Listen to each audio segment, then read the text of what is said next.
Could it be that the era of the hedge fund titans is drawing to a close? First in the US and now in the European Union, new rules and controls are to be imposed on those skilled speculators who've made vast profits, partly by exposing weakness in stocks, currencies, even national economies. My guest today is Antonio Borges, chairman of the Hedge Fund Standards Board. Antonio Borges, welcome to Hard Talk. Thank you. You have fought a long campaign to try to avoid much tighter controls on hedge funds in the European Union, and I wonder why. I would not put it exactly that way. We are in favor of the best possible regulation of financial markets and of hedge funds in particular.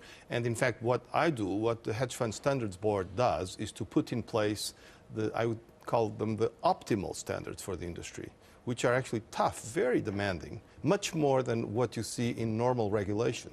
But they are of a different nature and so forth. But it seems to me transparency, you haven't mentioned that word, but transparency is an important issue as well. Because transparency is the first of our standards. Well, here's what you said on BBC Radio not so long ago. You said, and I'm quoting your words exactly, the hedge fund industry, is an industry for specialists, special investors like large pension funds, insurance companies, and they don't operate all the time in full view of the market because they are specializing. They have all the information they need, and the rest of the market probably does not. Precisely. And you think that's acceptable? I think what's acceptable is that hedge fund investors have all the information they need. But should not the wider market have all the information about what hedge funds are doing? Keep in mind that hedge funds operate for professional investors. You and I cannot... So they have a sort of special privilege. No. This is where regulation comes in. Which is not available to other investors in the market. No, this is where regulation comes in. You and I cannot directly invest in hedge funds because the law does not allow it to happen. If we want to invest in hedge funds, we have to go through a vehicle because of investor protection.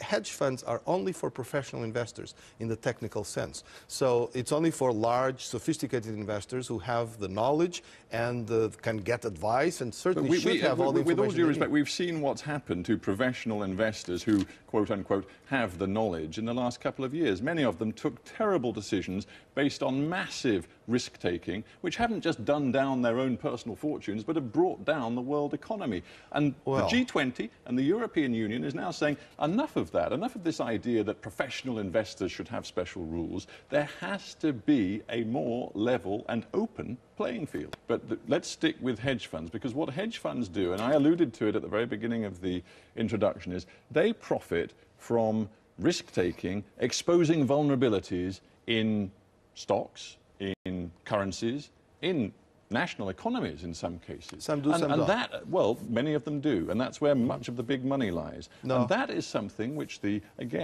international community, both publics and politicians, are beginning to wonder, is that actually for the good of society, for our economies? Let's review those arguments. Number one, it is true that hedge funds spot market opportunities and intervene. In that sense, they're really market specialists that make the markets operate a lot better. And indeed, they identify weaknesses as they identify strengths and make markets move. So the reason that this industry... They identify and maybe they exacerbate weaknesses. No, they are market movers, that they are, in the sense that because everybody in the market understands that hedge funds have more information, are more investing in understanding what's going on, hedge funds have clout. Because other people observe what they do and follow. They respect the analytical competence of these people, they respect their decision-making, their judgment, and follow them. The Greek problem was in place for many, many years. Anybody could have, and in fact there are quite interesting reports from the European Central Bank and so forth, saying this cannot go on. And several hedge funds actually tried to trigger a solution to the problem early on and failed because the market was not with them. But forgive me, it's not in the hedge fund's interest to trigger solutions. They want to trigger profit-making opportunities. Precisely, I mean, they're and not in doing so, they simply want to make money. And if they can make money by undermining a particular currency or economy, they'll do it. No, it's not undermining. What we're talking about is taking advantage of market opportunities to make money, which is how markets operate. I don't think that the hedge funds themselves destabilize the markets. They make the markets move. But the reason for the instability, you have to find it elsewhere. Well, interesting that, you make the case, but there are many others who disagree. Joe Stiglitz, a Nobel Prize-winning economist, he wrote not so long ago, in fact it was a statement he gave to Bloomberg, he said, speculative attacks, and he was talking about the hedge funds, try to destroy a country's stability in order to make money. That's the Stiglitz perspective on some of what you do. Now, call me naive. I'm going to put a word out now, which you may say is entirely irrelevant to what hedge funds do. That word is morality. Another word might be decency. To take another example of a hedge fund manager doing something which to many people just seem fundamentally amoral, if not immoral, thinking of John Paulson. He made an unbelievable sum of money by seeing, and to his credit, he saw early on that the US property prices were creating a bubble, that there was a bubble in mortgage securities. What he did then was package up mortgage securities alongside a big investment bank. He saw that investment bank sell them to investors as a positive investment. At the very same time, because he felt that they were doomed, he shorted them, he bet against them. To many people, that seems like completely outrageous behavior. Yes, I'm not sure that this is outrageous behavior on the part of a hedge fund or an investment bank or all the operators of the financial market, but this happens all the time. In every industry, in every sector, you have people taking different positions about the market, different views, and some may be shorting and some may be investing in parallel. And the investment bank that's in the middle has to deal with both sides of the equation. But forgive me right? for repeating myself. I used the word transparency a lot at the beginning of this interview. There is no transparency in that sort of deal. Nobody knows. Those people who are buying long on the mortgage securities have no idea that John Paulson, one of the architects of the securities, is shorting them. If there were transparency, the hedging wouldn't work. Yes, in my view, or in our standards, what the hedge funds should do is be transparent with respect to their investors, and that investors know what positions the fund is taking. But my point is they should be transparent to the wider market, so everybody knows. No. Why not?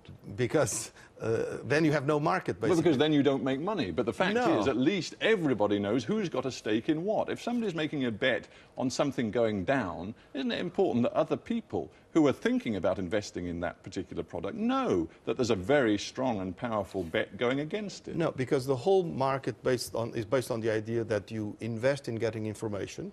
You understand, and information is costly, you understand the way things are moving, and then you get a return on that information. But you make it sound like gambling on the horses. No. You want some insider track. You want to speak to the trainer and know that the particular horse is really fit this week, and not tell anybody else. It's the exact opposite. What I'm saying is that it pays to have active investors, as I was saying before, people that don't simply follow the market, that invest to understand the issues better, and then they have to get a return on that investment, which is the secrecy of their position. Secrecy is something you like. Secrecy is something that may not last long if the EU has it. Well, that comes out loud and clear. No, I'm sorry. I'm saying that you have to be very careful here. Our first standard is about transparency to investors. Yes, but that's a very different thing. With respect, you stick to your point that you only want transparency to your investors, not to the wider market.